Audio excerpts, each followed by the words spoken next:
মঙ্গলবার পর্যন্ত বন্ধ টালা ট্যাঙ্কের জল। মেরামতির কাজে সাময়িক বন্ধ টালা ট্যাঙ্কের জল। আজ থেকে কাল সকাল 6টা পর্যন্ত জল পরিষেবা বন্ধ। আরও উন্নত পরিষেবার কাজ চলছে। টালায় পাম্প পাইপের লিকেজ মেরামত। ফলে দুদিন উত্তর মধ্য কলকাতায় জল সরবরাহের টান। ব্যাহত জল সরবরাহ। পুরসভার জলের ট্যাঙ্কের ব্যবস্থা। সল্টলেকের সুকান্তনগরে বিদেশিনী শ্লীলতাহানি। থাইল্যান্ডের তরুণীকে শ্লীলতাহানির অভিযোগ অ্যাপ বাইক চালকের বিরুদ্ধে। অফিসের কাজ সেরে ধর্মতলা থেকে ফেরার পথে হেনস্থা। অভিযুক্ত জোর করে তরুণীর ঘরেও ঢুকে পড়ে বলে অভিযোগ। বিধাননগর দক্ষিণ থানায় অভিযোগ দায়ের। গ্রেপ্তার অ্যাপ বাইক চালক। হাওড়ার আন্দুলে কলেজে উত্তেজনা। জগবন্ধু কলেজে এসএফআই টিএমসিপির বচসা। এসএফআই এর মিছিল ঘিরে উত্তেজনা। দীপশিতা ধরের নেতৃত্বে হওয়া এসএফআই এর মিছিলে বাধা দেওয়ার অভিযোগ। কলেজ গেটে তৃণমূল ছাত্র পরিষদের বিরুদ্ধে মিছিলে বাধা দেওয়ার অভিযোগ। দুদলের সমর্থকদের মধ্যে ধস্তাধস্তি। ডিরেক্টরের অপসারণ চেয়ে খড়গপুর আইআইটিতে বিক্ষোভ। ক্যাম্পাসের মধ্যে থাকা হাসপাতাল সরানোর সিদ্ধান্তে ক্ষোভ। বিসরাই হাসপাতাল সরানোর নোটিশে প্রতিবাদ। 4 কিলোমিটার দূরে শ্যামাপ্রসাদ হাসপাতালের সঙ্গে জুড়ে দেওয়ার সিদ্ধান্ত। আর এর বিরোধিতায় পোস্টার খড়গপুর আইআইটিতে। আইআইটির সমাবর্তন বন্ধ করে দেওয়ার হুঁশিয়ারি। এখানকার ডাইরেক্টর যিনি এসছেন প্রফেসর VK তিওয়ারি, RSS এর লোক, উনি এসে এখানে রামরাজত্ব আরম্ভ করেছেন। এখানে উনি BC রায় হাসপাতালটাকে মিটিয়ে উনি শ্যামাপ্রসাদ মুখার্জি হাসপাতাল করবেন। এই হাসপাতালটাকে শিফট করা হবে আমাদের বলরামপুরে। প্রত্যেকটা পেনশনার যাদের বয়স হয়ে গেছে তারা অসুস্থ হলে কি করে আসবে? 17,000 স্টুডেন্টরা কি করে যাবে? পুরো কমিউনিটির অসুবিধা হচ্ছে। আমরা কখনো বলছি না যে সুপার স্পেশালিটি হসপিটালটা চালু না হোক, ওটা চালু হোক, কিন্তু আমাদের ঘরের মধ্যে যে এটা হসপিটাল রয়েছে এটাও থাক, দুটোই থাক। আমাদের বড় কিছু হলে আমরা সেই সমস্যার সমাধান করতে কলকাতা হসপিটালে ছুটে যাই, সেটাকে অফ করে ওটা চালু করে দিই। কিন্তু আমাদের তার মানে যেটাতে আমরা সবসময় যাচ্ছি ভেতরে, এটাকে অন্ততপক্ষে ওটা যেটা যেরম আছে সেটাও থাক। অশান্ত বাংলাদেশ, তারই মধ্যে বাংলাদেশের বিজয় দিবস পালন ভারতে। আজ বাংলাদেশের 54তম বিজয় দিবস। ফোর্ট উইলিয়ামে পালন করা হলো বিজয় দিবস। বাংলাদেশ থেকে 9 জন মুক্তিযোদ্ধা এসেছিলেন কলকাতায়। 1971-এ ভারতীয় সেনার কাছে পাকিস্তান সেনার আত্মসমর্পণ। 1971-এর 16 ডিসেম্বর জন্ম হয়েছিল স্বাধীন বাংলাদেশে। দিনটি বিজয় দিবস হিসেবে পালন করে ভারতীয় সেনাবাহিনী। এটা 10 বছর পরে খুবই ভালো লাগছে, খুবই ভালো লাগছে। না, পার্থক্য আমি কিছু বুঝলাম না। আগে যেমন আসছে এখনও তেমনই, মাশাআল্লাহ। আরো সুন্দর করছে সব। না, ওইটা আমরা কিছু মনে করি না। আমরা মনে করি আমরা ভাই ভাই, বোন বোন, আমাদের ওটা আস্তে আস্তে সব ঠিক হয়ে যাবে ইনশাল্লাহ। এটা আমরা কোনো ভাবি না কিছু একটা হয়েছে। হ্যাঁ, ইনশাল্লাহ মোটামুটি। মানে একটু একটু খারাপ লাগে মাঝে মাঝে যখনই শুনি যে বাবা ওদিকে এটা সেটা একটু হচ্ছে কেন এটা হবে, কি হবে। আমরা তো হাউস ওয়াইফ, আমরা তো আর বাইরে রাজনীতি সব কিছু করি টরি না।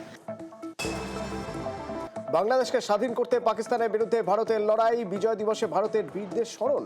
এক্স হ্যান্ডেলে 71-এর শহীদদের স্যালুট রাষ্ট্রপতি প্রধানমন্ত্রীর। সেনাদের অবদানকে কুর্নিশ জানাতে দিল্লির ন্যাশনাল ওয়ার মেমোরিয়ালে মাল্যদান প্রতিরক্ষা মন্ত্রীর। 71-এর মুক্তিযুদ্ধে শহীদ ভারতীয় বীর সেনাদের শ্রদ্ধা প্রধানমন্ত্রী। এদিন এক্স হ্যান্ডেলে শহীদ জওয়ানদের শহীদ স্মরণ মোদীর। বিজয় দিবসে হাসিনার হুঙ্কার। হাসিনার নিশানায় মোহাম্মদ ইউনুস ফ্যাসিস্ট বলে কটাক্ষ হাসিনার। মুক্তিযুদ্ধের কণ্ঠরোধ সরকারের লক্ষ্য, জনগণের প্রতি দায়বদ্ধতা নেই তো হাসিনার। বিজয় দিবসে মোহাম্মদ ইউনুসের ভাষণ। হাসিনা সরকারকে তোপ ইউনুসের। বাংলাদেশের অর্থনীতিকে ভেঙেছে হাসিনা সরকার, কটাক্ষ ইউনুসের। ফ্যাসিবাদী সরকার দেশের অর্থনীতিকে ভেঙে দিয়ে গেছে, এটা সবাই বুঝতে পারছিল। কিন্তু অর্থনীতিকে কি পরিমাণ ধ্বংসস্তূপে পরিণত করে দিয়ে গেছে তার পরিমাপ সম্বন্ধে কোনো ধারণা করতে পারছিল না। শ্বেতপত্র প্রণয়ন কমিটি হিসেব নিকেশ করে এর পরিমাণ বের করে দিয়েছে। দিন দুপুরে সকলের সামনে থেকে হাজার হাজার কোটি টাকা ব্যাংক থেকে পাচার করে নিয়ে গেছে। কেউ বলার ছিল না, কেউ দেখার ছিল না। বিশাল বিশাল প্রকল্প নেওয়া হয়েছে ঋণের টাকায়।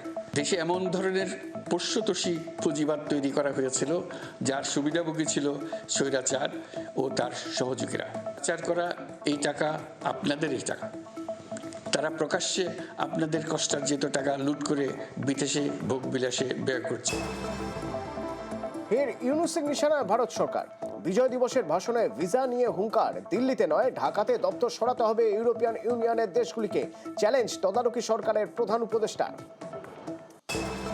ইউরোপীয় দেশগুলোর মধ্যে যাদের ভিসা অফিস নয়াদিল্লিতে আছে তাদেরকে ঢাকা বা অন্য কোনো প্রতিবেশী দেশে ভিসা অফিস নিয়ে আসার জন্য আমি অনুরোধ করেছি। আমি বলেছি ইউরোপীয় দেশগুলোর বিশ্ববিদ্যালয়ে ভর্তির জন্য অনেক বাংলাদেশি শিক্ষার্থীর ভিসা পেতে সমস্যা হয়। তারা যদি ভিসা সেন্টার ঢাকায় নিয়ে আসেন তাহলে আমাদের ছেলে মেয়েদের ভোগান্তি কমে যাবে। এছাড়া অর্থনৈতিক ও সামাজিক ক্ষেত্রে তাদের সহযোগিতার মাত্রা বাড়ানোর বিষয়ে আমি আলাপ করেছি।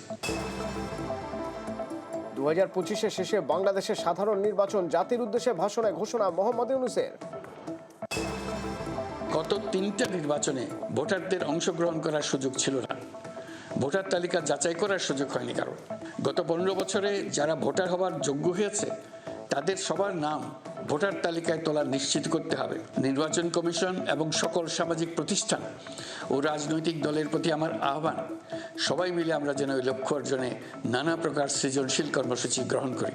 বিশেষ মনোযোগ দিয়ে ভুয়া ভোটারদেরকে তালিকা থেকে বের করে দিতে হবে। আমি সকল প্রধান সংস্কারগুলো সম্পন্ন করে নির্বাচন আয়োজন করার ব্যাপারে বরাবর আপনাদের কাছে আবেদন জানিয়ে এসেছি। মোটা দাগে বলা যায় 2025 সালের শেষ দিক থেকে 2026 সালের প্রথমার্ধের মধ্যে নির্বাচনের সময় নির্ধারণ করা যায়। পেট্রাপোল সীমান্তে বন্ধ আমদানি রপ্তানি। বাংলাদেশের বিজয় দিবস উপলক্ষে আজ পরিষেবা বন্ধ, তবে অন্যান্য দিন এই পরিষেবা স্বাভাবিক থাকে। তাদের যে মাল ভারতবর্ষ থেকে প্রয়োজন, তারা ওখান থেকে অর্ডার দিচ্ছে, তারা টাকা জমা দিচ্ছে, তারপরে বাংলাদেশ থেকে ইন্ডিয়া মাল দিচ্ছে। অ্যাভারেজ 400-450 এক্সপোর্ট আছে। ইম্পোর্টটা একটু কমেছে, সেটা তবুও 150 থেকে 200 মতো অ্যাভারেজ ইম্পোর্ট আছে, অর্থাৎ স্বাভাবিক বলাই যাবে। বাংলাদেশে বিজয় দিবস উপলক্ষে পেট্রাপোলের সীমান্তে বিএসএফ জওয়ানদের মধ্যে ফুল মিষ্টি বিলি সীমা চেতনা মঞ্চ নামে এক সংগঠনে। সোমবার বিজয় দিবস পালন করতে পেট্রাপোল সীমান্তে এসেছিলেন সংগঠনের সদস্যরা। প্যালেস্তাইনে লাগাতার ইসরায়েল সেনার হামলা, স্থলপথে আকাশপথে ইসরায়েল সেনার হামলায় হাজার হাজার মৃত্যু। প্যালেস্তাইনে ধ্বংস বাড়ি ঘর, বিভিন্ন জায়গায় প্রতিবাদ। এবার সংসদে প্যালেস্তাইন লেখা ব্যাগ নিয়ে ঢুকে প্রতিবাদ প্রিয়াঙ্কা গান্ধীরও। পূর্বস্থলীর শ্রীরামপুর ইউনাইটেড স্কুল মাঠে তৈরি হতে চলেছে স্টেডিয়াম। এখানকার প্রত্যন্ত এলাকার অনেকেই জাতীয় স্তরে খেলে সোনার উপর নিয়ে এসেছেন। এবার তাদের কথা ভেবেই স্টেডিয়াম করা হলো, ফলে দূরে গিয়ে কোথাও প্র্যাকটিস করতে হবে না। বিধায়ক ও সাংসদদের তহবিল থেকে 1,40,00,000 টাকায় তৈরি স্টেডিয়াম। খুবই ভালো লাগছে, বাচ্চারা খুব আনন্দিত যে বাড়ির সামনে তারা স্টেডিয়াম পাচ্ছে, যেটা আমাদের এখানে ছিল। কি করতে হতো তোমাদের, কি করতে হতো? না হলে আমাদের এখানে তো সেরকম পরিকাঠামো নেই। আমাদের হয় কলকাতা যেতে হতো, নাহলে কৃষ্ণনগর স্টেডিয়ামে যেতে হতো, নাহলে কালনায় যেতে হতো। এখন বাড়ির দুয়ারেই পাচ্ছি। হ্যাঁ, বাড়ির দুয়ারেই পাচ্ছি, খুবই আনন্দিত আমরা। আমাদের আগে খেলতে হতো ওই কালনা স্টেডিয়ামে যেতাম, নইলে কৃষ্ণনগর, এরকম নানা জায়গায় যেতে হতো। এখন বাড়ির সামনে স্টেডিয়াম হচ্ছে, আমাদের প্রচুর আনন্দ হচ্ছে। আমরা যখন স্টেডিয়াম ছিল না, আমরা বাইরে দেখতাম যে ওরা খেলছে, আমাদের মনেও কষ্ট হতো। এখন বাড়ির সামনে স্টেডিয়াম হচ্ছে, প্রচুর আনন্দ হচ্ছে মনে। এখানে তো একটা স্টেডিয়াম করার স্বপ্ন দেখতাম। তা আমাদের পূর্বস্থলী 1 নম্বর ব্লকে আমাদের তো কোনো স্টেডিয়াম নেই। বিধায়ক হিসেবে প্রথমে কাজটা শুরু করলাম ফেন্সিং দিয়ে, ওই যে দেখতে পাচ্ছেন এই যে নেট দিয়ে একদম পুরো মাঠটা। আমাদের প্রাক্তন এমপি সুনীল মণ্ডলকে অনুরোধ করে তিনি 1,20,00,000 টাকা অনুমোদন দিয়েছেন এবং কাজ শুরু হয়ে গেছে। একটা প্রবলেম হয়ে গেছে, ইলেকট্রিক তার ওই যে দেখতে পাচ্ছেন না, 11,000-33,000 ভোল্টেজের তার না সরালে তো স্টেডিয়ামের কাজ হতে পারছে না। তা আমরা চেষ্টা করছি ওটাকে ওয়েভ করবার জন্য। ডিএম সুপারিশ করেছেন, তো অরিবাবু কালকে বলেছেন যে বড়জোর 50% মতো করা যেতে পারে। এখন আবার ভিক্ষে নামতে হবে, তারপরে আবার কাজটা তো শুরু হলো। বেহাল সেতুতে সমস্যায় 3টি গ্রামের মানুষ। সেতুতে একাধিক গর্ত, বিপজ্জনক সেতু দিয়ে ঝুঁকির যাতায়াত। ধূপগুড়ির গধেয়ার কুঠি পঞ্চায়েতে দইখাওয়া সেতুর বেহাল অবস্থা। বারবার প্রশাসনকে জানিয়েও কোনো কাজ হয়নি বলে অভিযোগ গ্রামবাসীদের। ব্রিজের হাল তো এমনিতেই খারাপ, তার মধ্যে যে বড় বড় গাড়ি চলে, গাড়ি চলাতে যেরকম আরো বেশি খারাপ হয়ে গেছে। যাতে তাড়াতাড়ি ভালো হয় এটাই না চাই। যে কোনো দিনই তো দুর্ঘটনা ঘটতে পারে। হ্যাঁ, এটা ঘটতে পারে। কত জায়গায় ভাঙায় ব্রিজের?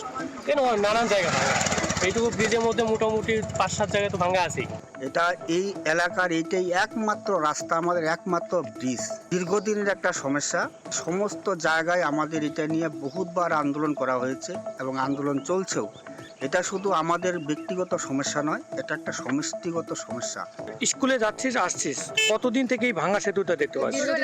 ছোটবেলা থেকে কোনো পরিবর্তন হয়নি? না সারাইও করেনি? না কতটা ভয় নিয়ে যাতায়াত করিস তোরা? এখানে ভয় বলতে যখন বড় ধরনের দুর্ঘটনা ঘটতে পারে, তখন কোনো বড় গাড়ি যাতায়াত করে তখন বৃষ্টিটা প্রচুর কম্পন কাঁপতে থাকে? হ্যাঁ। এর আগে ব্রিজের নিচটা জয়েস ছিল, সেটাকে জেলা পরিষদ থেকে যাই হোক একটা ভালো অংশের কাজ করেছে। তো আপাতত চলার মতো এই ব্রিজটা যদি জেলা পরিষদ নিজস্ব তহবিল থেকে করে দিতে পারে, তাহলে আমরা অত্র এলাকার চাষি, কৃষক, ব্যবসায়ী, ছাত্র ছাত্রী সকলেই উপকৃত হব। এটাই আমাদের জোরালো দাবি।